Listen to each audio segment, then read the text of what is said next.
Sziasztok! Üdvözlök mindenkit szeretettel a Nyereg alatt pizza filmes blogon. Egy korai Giuliano Gemma western szeretnék bemutatni.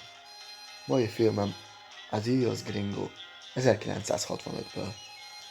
Giuliano Gemma a korszak sztárjaként és a spaghetti western első olasz csillagaként üldökölt. Az 1966-os év igencsak gyümölcsöző volt számára, egymás után 4 itálóban játszott főszereplőként.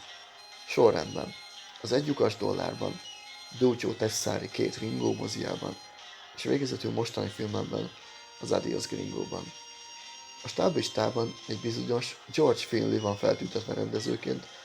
Az időszak szokásaihoz híven ez az angol száz név is egy olasz rendező takar, aki nem más, mint Giorgio Stegani. A rendező úr sokáig a nála egy generációval idősebb Ferroni mellett dolgozott, mint rendező asszisztens, Steganinak pedig ez volt az első spaghetti western rendezése. Azt hiszem, nem meglepetés, ha kimondom, hogy abszolút látszódik az alkotáson a stílus gyakorlati jelleg, a film hangulata és ábrázolás módja nagyon hasonlít az amerikai westerneket alapul vevő Giorgio Ferroni moziaihoz. Letisztult, szép, a főhősű morálisan egyáltalán nem nevezhető szürkének, vannak konkrét erkölcsi határok, és csak kevés spagetti ellen van átemelve. Ugyan az erőszakosság minimális, némi durvaság felfedezhető, én inkább úgy mondanám, van benne csipetnyi keménység, a másik spagetti panel pedig a klasszikusnak tekinthető bosszú. A történet röviden: Brent Landers-t, a szerepben Giuliano Gemmát egy szegény marhapásztorként láthatjuk, aki épp megvásárol kedvező áron pár jószágot. Ám időközben kiderül, hogy átverték, jogos önvédelemből lelövi a marhák valódi tulajdonosát, majd elvágtázik lóhádon, hogy megkeresse azt, aki átverte.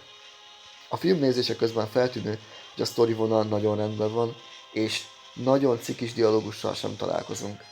Stegani rendezését abszolút kisegíti, hogy ezen munkája egy szép irodalmi műből készült, Harry Whittington High Fury című regényének adaptációját láthatjuk. Tetszett a nyomozós szál, illetve nagyon törekszik a hangulattal operálni.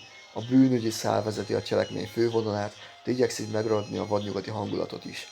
A köves, kopár tájon lépkedő ló, a lovaskinek kalapján megcsillan a nap, beszippant. Itt jegyezném meg, a zene is nagyon szép, remekül aláfesti a képsorokat.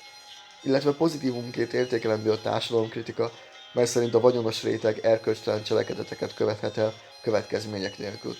Ugyanez a fajta megközelítés kerül részletesebb kifejtésre egy későbbi Macaroni Westernben, Sergio Sollima számadásában. Talán kicsit lassú a tempója, könnyen lehet, ha valaki ezt negatívumnak érzi. Persze a műfajra jellemző az aprólékos építkezés, de fontos közben, hogy a nézőt magával ragadja. A kicsit idealisztikus amerikai minta miatt talán ez itt annyira nem válik erőssé, illetve egy az egyben átmeli Ferroni eszközeit.